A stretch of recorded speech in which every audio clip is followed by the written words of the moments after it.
This is BJ Penn. This is my friend. I thank you for hanging, man. Really, it's a pleasure. Thank you. It is a pleasure. Yeah, good to see you, Robin. You're in Canada for like a week or so. You were in Toronto over at Extreme Couture and stuff. Yes, I was in Toronto at Extreme Couture. I was we did a great. It was a world tour. It was like a world seminar for Novo União World Seminar. And was ran by Wagner Fabiano and his wife Rachel, and they did a wonderful job. There was a bunch of people there, had a lot of fun, got to share our techniques. I always try to, when I do jiu-jitsu, I want to go into a place, I always try to show my favorite technique of all time and just get that passed on. Which was what? My favorite technique of all time is very basic. You know, simplicity is the greatest form of sophistication, and it's just grabbing the head. You're in half guard, basically. You grab his head and you put your forehead on the ground and you push his leg down and you go to the mount. It's so simple, right? You learned that from a kid. Half guard, go to the mount from half guard. That's basically my favorite thing I try to show people. If Carlos or Elio Gracie came and was like, what would be your, maybe not what did you add to or what did you recognize in jiu-jitsu that works so good and you just believe this is one of a technique that defines what jiu-jitsu is. That's the technique. Just in the half guard, push the leg down and go to the mount. It's a very simple and very effective. Like from a philosophical standpoint, you're going from a place of good control and good dominance to better. Right. I mean, if you were going against somebody who had no guard, who just left their legs flat on the ground, you just go sit on them. You wouldn't really pass their guard, would you? No. I wouldn't. No. I would just go sit on them and just start beating on them, right? Yeah. So same thing. I never pass. I just like to mount. So I go mount. I always say mount first. I always go for the mount first. And if they defend the mount, then I keep trying to force feed the mount, make him eat this, and if not, then I'll pass. But I always mount first. You see these moments in time where people will be discussing a martial art, and they'll say, "Oh, people don't." The example I'm going to use is, for a while, you would hear commentators and people talk and say, "Well, a lot of fighters now want to fight from half guard. They don't like the mount." And I think that was just because some fighters weren't good at keeping them out. There you go. Yeah. They would get rolled over, and it's a thing. He keeps that thing going. Right here is Jordan Main and his father. Yes, they're friends of ours. Hey, I got a lot of respect for you guys. I like you guys a lot. I'm enjoying the show tonight, watching you guys. Thank you. Jordan Main and his father. Yeah, they're good friends, close friends of ours. Good people, yeah. And Jordan, man, have you seen Lee fight? His father? I haven't saw Lee, but I know Jordan's a beast. And he is, man. I'll go check Lee out. Yeah, Lee is 51 and he still fights. Jeez, yeah, Henzo fought the other day, 51. Oh man, I wrote him a message before the show. I was like, my heart and strength is with you, master. And it's just amazing to see him out there, and all the stuff he's done. From his gyms to still fighting, winning a fight at 50, I'm like, oh man. Yeah. Could you fight at 50? Never say never. I mean, everybody doesn't want me to fight right now as it is. But you love to fight. Yeah, I do. They either really truly don't want to see me get hurt, or they really truly don't want to see me win the whole fucking thing. One or the fucking other. We'll find out one day. But you love to fight. That's who you are. You love to fight. I do. I love to fight. Hey, Chavo, how are you? Man, you know everybody. Oh, all the old guys, right? Yeah. All the same generation. We saw Matt Hughes. He was just hanging with you for a second there. He's looking good. Yes, Matt's looking good. Yeah. He's going to make a very good recovery. Yeah. And, we're just hanging out. His brain's there. He's always teasing me, and we're just having a good time. Let me tell you a story about something funny, Matt Hughes. So he got me in that crucifix, and that was a scary thing, I mean, when I was in it, I was like, I never been finished in a fight before, so I was in the crucifix, and I'm like, I'm gonna have to do a lethal weapon, dislocate my arm to freaking get out of this freaking thing. And that really went through your head? Of course, I was like, I'm just trying to do it because I never been finished I'm just trying to get out, and Matt's like, Jesus Christ, Big John, are you gonna stop this thing? Are you gonna stop this? Because there's like so many unanswered already. And I'm like, come on, come on. Trying to release myself, and then the fight gets finished and this and that. But we're doing a seminar one day. Me and Matt are at the seminar, so I go, Matt, could you please show everybody the technique that you got me in, where you got me in a crucifix and you finished me off. You did a pretty good job once you got there. And he goes, okay, guys. So he gets down, gets ready to do the technique, and he goes, okay, guys, the first thing you have to do before you do this technique is find somebody really, really, really weak. He's fun. He's fun. Were you in it at the time he's saying this? No, I was just on the side waiting for him to do it. He's too funny. Man. We have a great time, me and him. Yeah, you seem you're loving life. You're traveling around, sharing martial arts, training martial arts. This is your life. Yeah, I am. I've been loving life, and we've been working some stuff with the UFC. Dana been helping me out, getting me brand ambassador stuff. So he kind of brought me and Matt back on as brand ambassadors. Love it. So you've seen us at the UFCs a lot more, and you'll continue to see us. We're around. Cool. When you go now and you train, are you learning? Are you still learning as a martial artist? Are you getting breakthroughs where you can see martial arts in ways you didn't see it a year ago? 100%.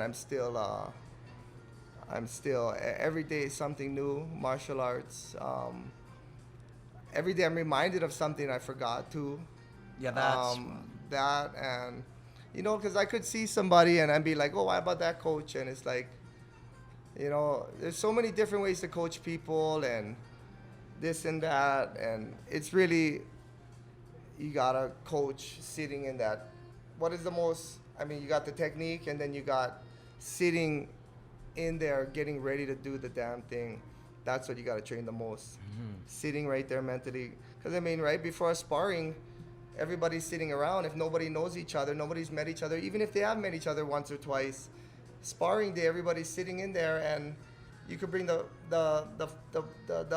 top all-time comedian in the whole world, and he could come in and tell the most funny jokes, and nobody's gonna laugh. And that's what you gotta train, sitting right there and just waiting. How do you train that? How do you train that? By doing it. You go, hey, Jason Perillo will go, BJ, you're sparring tomorrow. I'll see you do good. I'll see you kick his ass. And he'll tell you that before you go to sleep. Why? So you can think about it all night.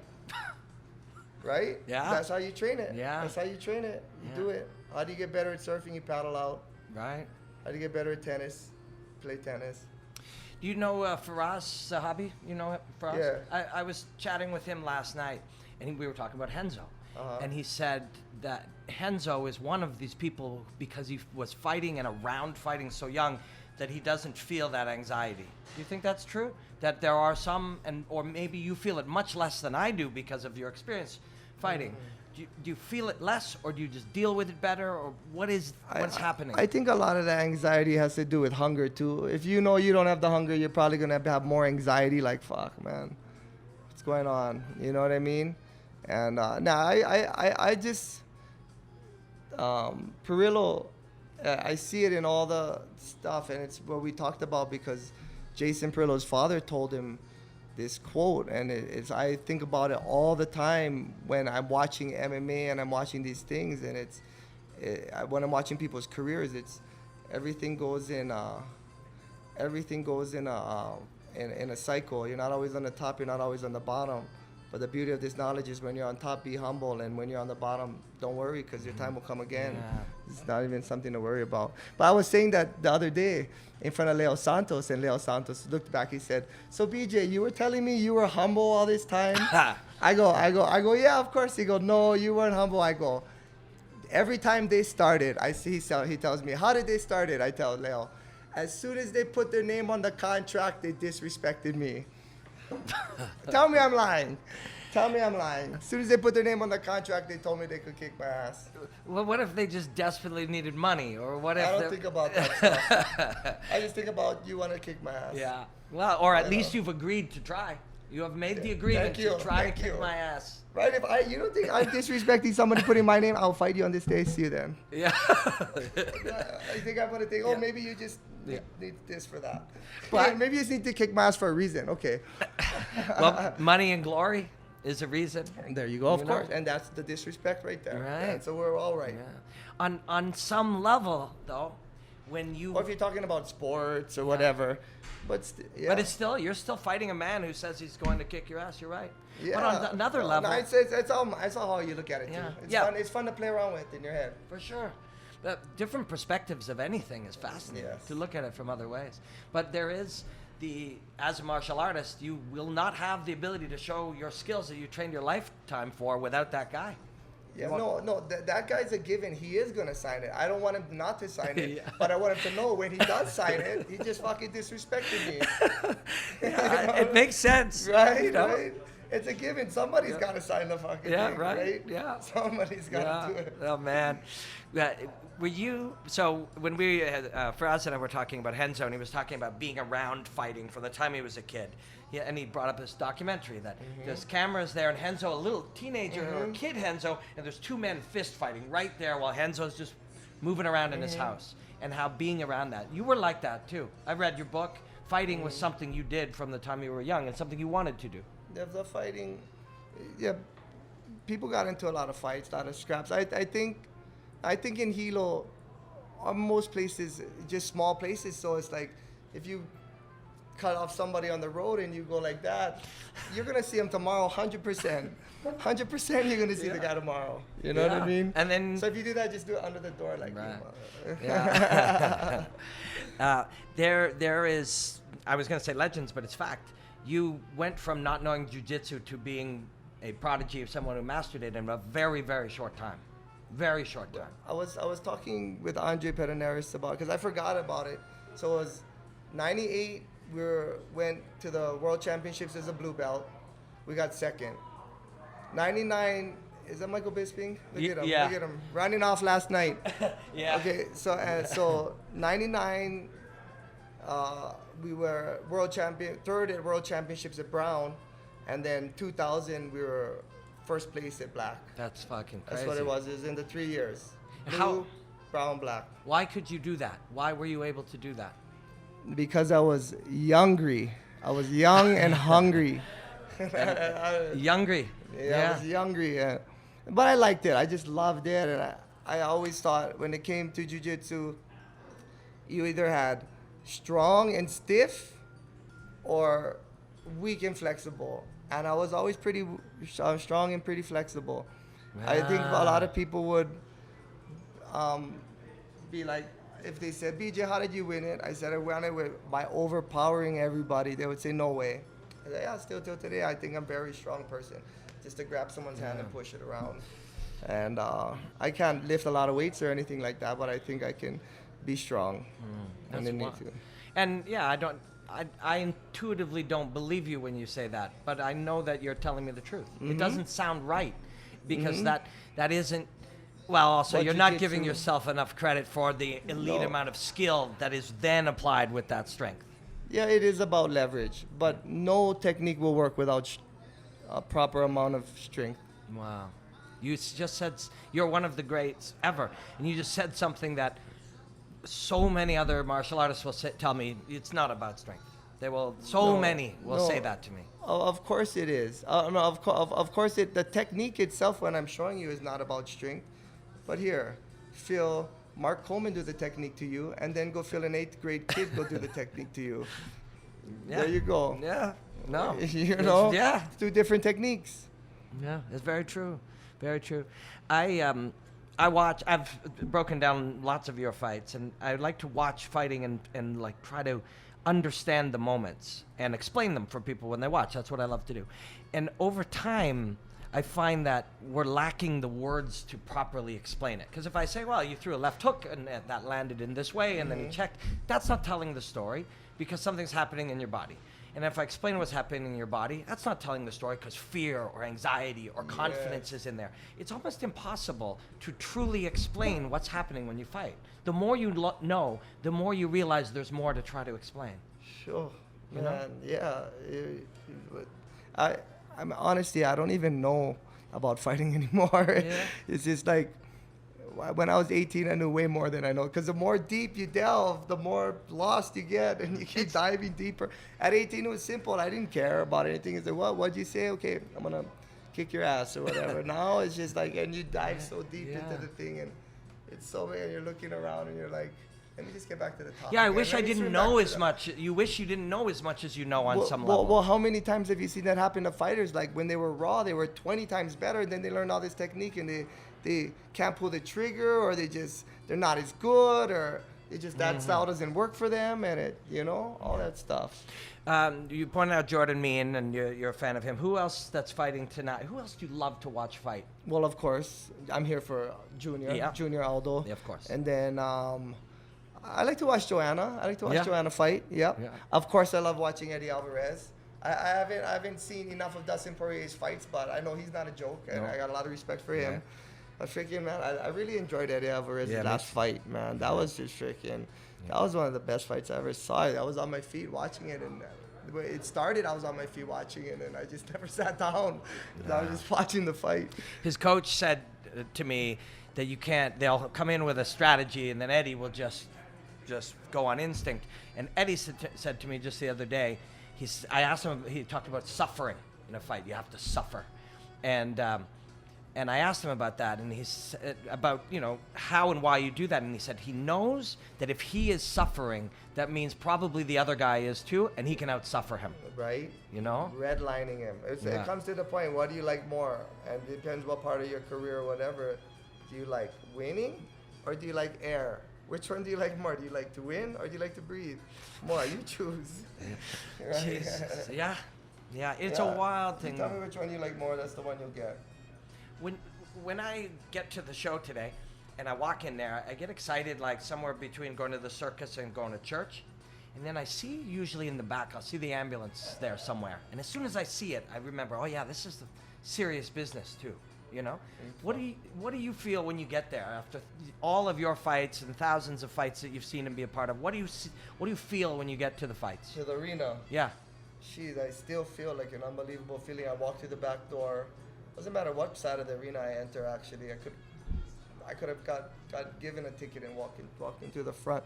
Could have got a ticket and walked through the front. But as soon as I get in, man, the first thing comes to my head, just because naturally it's like I'm walking almost next to the stock exchange or something. Like this is business inside this place, like the whole arena type thing, and just the ambiance of it, and it just means business to me when I walk in. Still till today, every time.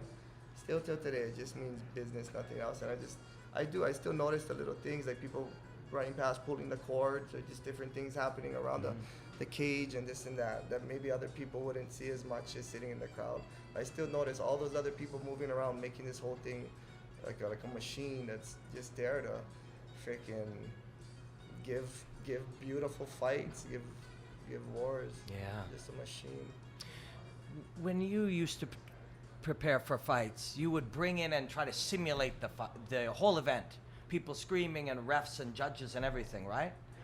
We've had moments where I'm just people in the gym and stuff, like try to make it look like a smoker type thing. We have done that before. And that would prepare your mind for the environment to some degree. Actually, I never had a problem with the environment, to tell you the truth. I never realized I was fighting in front of a bunch of people. Maybe as I got older, but especially not as a kid. Never even noticed. I never even knew. That's why all these things I talk about now, these are things that I've realized kind of later, because I never even knew any of that was going on the whole time before when I just started fighting. I didn't even notice, Just like, ready, okay, come on, let's go, let's get this guy. You walk out, you see the guy's doing a ritual line on the mat or whatever, you're like, that's exactly where you're going to be lying. It's exactly where you're going to be lying. Because he disrespected you and signed that thing exactly 10 weeks ago. Exactly. That son of a bitch. Yeah. And then he told all his friends he could kick my ass. He signed the contract and told all his friends he could kick my ass, and I felt that was disrespectful. Yeah. And you were going to put him laying on that mat. Oh, that's funny. Man, it is. But there had to be fun somehow to it. You fought because you liked fighting. Oh, I wanted to. In some ways, I got pushed into the fighting with the jiu-jitsu and stuff. But looking back, I always say, like, maybe I just wanted to be on TV, and I knew I couldn't sing, and this was my best opportunity. I wonder now, looking back, I knew I had no other talent than this, and the only talent in this was that whatever you invent in your own head can happen. That was the only talent. It's like imagination class, whatever you want to do. What do you imagine now? Like if you wanted a new adventure, and you can imagine it and make it happen, what would it be? Man, I can't get over fighting. Yeah. I can't get over it, and yeah, it's just, I think about it every day. I didn't go out and drink alcohol last night because just I can't get over fighting. I just think in my head, like, what if you're the fucking world champ again or whatever? You know, I just can't get over the thing. How old are you now? I'm 39. Fuck, you can still fight. Hands-on, we just talked about. Well, that's what I've been saying. I mean, everything goes good or this and that, but it really comes down to that thing where, like, do people really saying, I'm 39, Renzo's fighting at 50. I see guys get knocked out left and right. My last fight, I lost a decision, and everybody's saying, no, don't let him fight again. But, you know, it's your life. It's your life. But I feel it's from that. It's from you really don't want to see me get hurt, or you really don't want to see me win the whole fucking thing. Yeah. Which one is it? Yeah. You know? Yeah. Which one is it? Fair question. It's a lot of people are gonna be pissed off if I win the whole freaking thing. Yeah. Hey, John. How are you, man? Nice to see you. Good luck, man. Yes. He's a great fighter. Yeah, he's awesome. A great fighter. Have you seen it? Spinning back fists, spinning back kicks, all that kind of stuff. Yeah, John McDessie. Okay, I want to look out for tonight. You got it. Watch him tonight. There's a couple of really good Canadians on the card. Jordan. Alex Davis is very, very good. It's going to be a good night. Man, I could sit and talk to you forever. I really could. We have a lot to talk about. We'll catch up. We'll catch up, and then I'll come back on this show again. Please. It's my pleasure. My privilege. I hope it was worth asking me last night. It was. We're talking this and that, and I've been flying. I went from Guam to Toronto, this and that, and then I was sitting there and I was like, fucking Robin Black, you got your dude. Easy. Thank you, my friend. I appreciate you. Thank you. Right on, man. Thanks, man. Call me. That was fun.